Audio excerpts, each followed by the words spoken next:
Bonjour à tous, je vous souhaite la bienvenue sur cette section de notre chaîne qui traite de certains sujets en République démocratique du Congo. Alors aujourd'hui, nous allons parler de l'acte de naissance. Alors lorsque vous êtes né justement en RDC et que vous vivez dans un pays comme la Belgique ou la France, il peut arriver que vous ayez besoin justement de votre acte de naissance, donc que ce soit pour une demande de nationalité, que ce soit pour une demande pour constituer votre dossier pour un mariage ou encore pour d'autres démarches administratives. Alors lorsque c'est le cas, vous devez savoir que malheureusement, en tout cas pour la Belgique, l'État belge justement refuse justement une attestation de naissance venant de l'ambassade de la RDC étant en Belgique. Et donc vous n'avez pas d'autre choix justement que de faire les procédures en RDC pour obtenir un acte de naissance conforme justement aux droits de notre pays.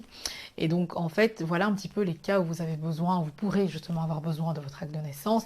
Alors il faut faire très attention parce que ce sont des procédures où il faut être très méticuleux, il faut faire attention à différentes choses et si jamais vous ne le faites pas, et bien malheureusement vous devrez recommencer votre procédure plusieurs fois. On a eu des clients qui ont dû recommencer leur procédure 3-4 fois parce qu'une fois il y avait un problème avec le lieu de naissance, une autre fois avec la date, une autre fois avec le nom. Donc il faut faire vraiment très attention et quand vous confiez votre dossier justement à quelqu'un en RDC pour faire cela, voilà, soyez attentifs ou bien ayez quelqu'un d'autre qui peut relire parce que sinon ça risque de vous coûter très cher et vous risquez de recommencer plusieurs fois, surtout quand vous avez justement fait une demande pour faire votre mariage et que les dates sont un petit peu limitées, donc vraiment attention à cela.